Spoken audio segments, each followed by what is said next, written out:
Hi, everyone. This is Candy Johnson. I am your host, and this is Real Talk brought to you by Real Raw Records.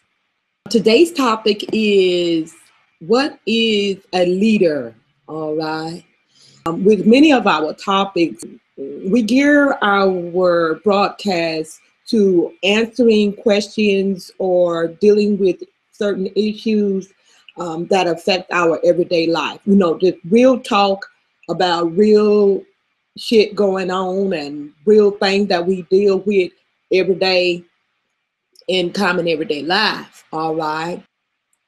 There are a lot of people online that do broadcasting, and because a person has a lot of followers or a lot of subscriptions or a lot of friends on Facebook or what have you, people tend to view them as leaders.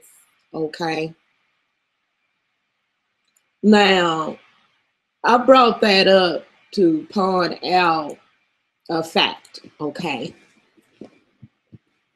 Not to say that everyone who has a lot of subscriptions or followers are not leaders, but I want to specify the fact that because that they do have a lot of subscribers or followers does not make them a leader. All right.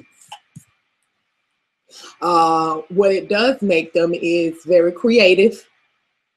Um, it also points out the fact that they have figured out a niche, something that attracts people, all right, and they're capitalizing on that to earn income in doing so, okay, and capitalizing on that. Mm.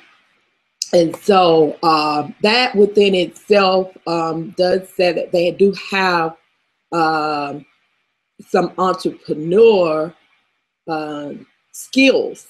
But what it does not prove is that they are leaders. Okay, so what we need to do is we need to understand and know what a leader is. Like you're taking it in the context of a home where you have a father who is the leader of the home.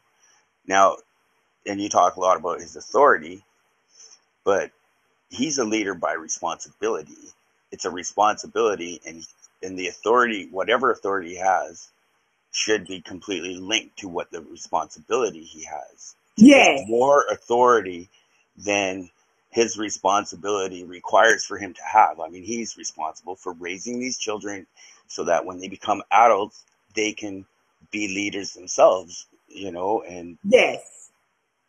right. So, and you were talking about the definition of leadership, like the words. So I did look it up, and Good. Wikipedia has two different ways of looking at what a leader is. Mm-hmm. One is simply somebody who people follow. Right. So they just naturally become a person with leadership qualities. Or a person who specifically motivates and organizes a group of other people to achieve a common goal, which is what we have a lot of those kinds of leaders in this community. Right.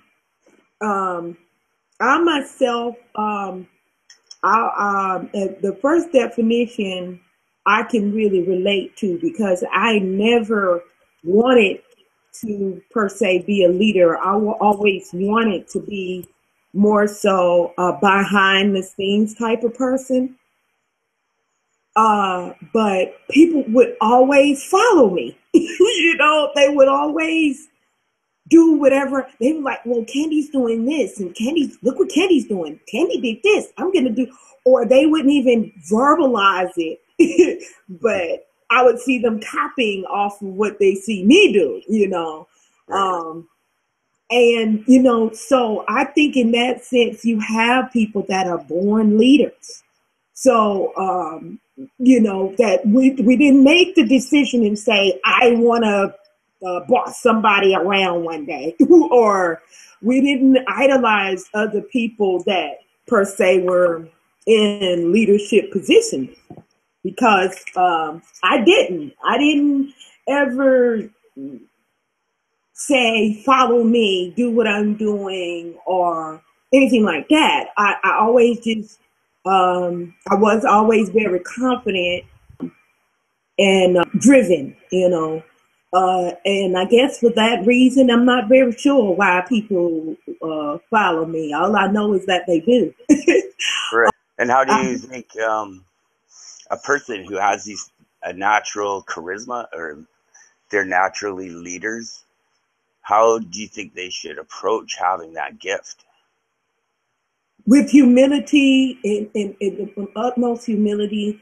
Now, some people I need to do a segment on humility, because people think laying down and letting people walk over you means you being humble, but it's not the same. Um, No, not what at I all. mean, yeah, what I mean by humility is, um, don't get the big head. Um, take compliments with a grain of salt, criticism with a grain of salt, and also understand the responsibility that's been given to you.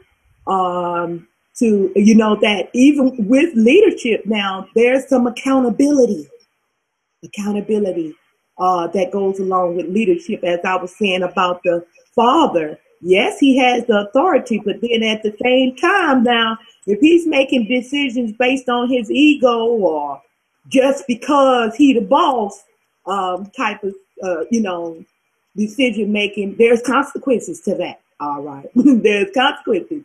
So Right. You now have power because with leadership, suddenly people are looking to you. Now, exactly. the things that you do are going to be affecting other people's lives, either for the better or for the worse. So there is a responsibility and a need for honesty, especially with yourself. Definitely. Hmm. Yeah, it's a responsibility. It always comes down to leaders have a responsibility, and every leader should be doing. And I totally believe this is true. It's my opinion, I guess, but every leader should be consider himself a servant to the person that Yes, they I am are leading. definitely a servant. I'm a servant all the way down to the bone, baby. Amen, sister. Yeah, Yes, yes. And listen, yes, that's the humility part of it. Is that yes, you're doing this for the people. You're doing your leadership duties or responsibilities for the people you're leading. yes, yes, yes. It's ultimate servitude. To me, it's such an honor to be a servant. In our society, it has been looked down upon to be a servant, but I think it's the most honorable thing to be a servant. To me, that's the highest level of accolades that God could have ever given me. And I thank him all the time for that. You know, all the time I thank him for that, because I deem it very honorable to be a servant. And because in order to serve, as you said, be a servant, you know, you have a lot of people that are following you, and they're looking at your example, and you're responsible of, you know, a lot of things, you know. So I deem that a very honorable position, and I don't take it lightly.